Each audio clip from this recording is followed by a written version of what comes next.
Kearifan lokal. Berdasarkan Undang-Undang Nomor 32 Tahun 2009 tentang Perlindungan dan Pengelolaan Lingkungan Hidup, pengertian kearifan lokal adalah nilai luhur yang berlaku dalam tata kehidupan masyarakat seperti melindungi dan mengelola lingkungan hidup secara lestari. Menurut H. Quaritch Wallace, kearifan lokal didefinisikan sebagai kemampuan budaya setempat dalam menghadapi pengaruh kebudayaan asing pada waktu kedua kebudayaan tersebut berhubungan. Ruang lingkup kearifan lokal. Yang pertama adalah pengetahuan lokal. Nomor 2, nilai lokal. Ketiga, keterampilan lokal. Keempat, sumber daya alam lokal. Kelima, solidaritas sosial. Dan yang keenam adalah mekanisme pengambilan keputusan. Dan selanjutnya adalah tipe-tipe kearifan lokal. Yang pertama, makanan. Kedua, pengobatan. Ketiga, sistem produksi. Keempat, perumahan. Kelima, pakaian. Dan yang terakhir adalah hubungan sesama manusia.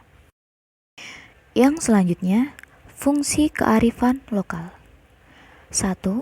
Sebagai media perlindungan dan pelestarian sumber daya alam. 2. Untuk dijadikan pantangan, sastra, kepercayaan, dan petuah. Yang ketiga, sebagai media integrasi sosial. Yang keempat, sebagai sarana manifestasi moral dan etika masyarakat. Dan yang kelima, menjadi sarana untuk pengembangan budaya juga ilmu pengetahuan. Selanjutnya adalah karakteristik kearifan lokal. Yang pertama, dapat mengendalikan masyarakat berkaitan. Yang kedua, dapat mengarahkan perkembangan budaya. Yang ketiga, dapat menyaring atau menyesuaikan budaya asing.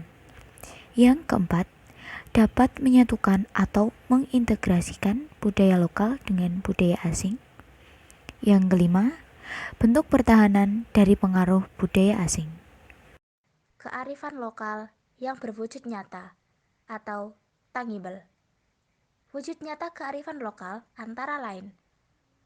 Yang pertama, tekstual.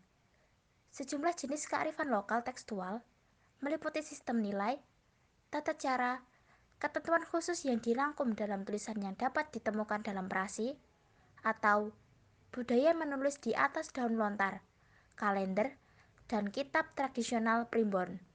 Yang kedua, arsitektural atau bangunan.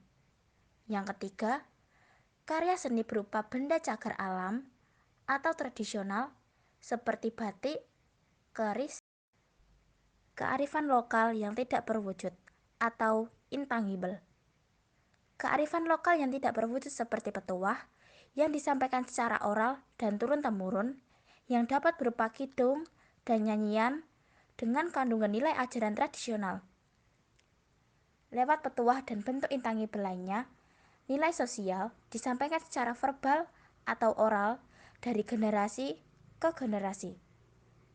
Contoh kearifan lokal dari etika lingkungan Sunda antara lain.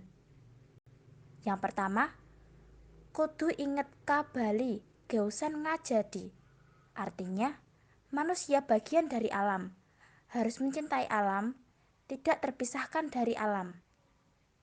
Yang kedua, hirep kantungkul kupati, paeh teu nyaho di mangsa. Artinya, segala sesuatu ada batasnya, termasuk sumber daya alam dan lingkungan.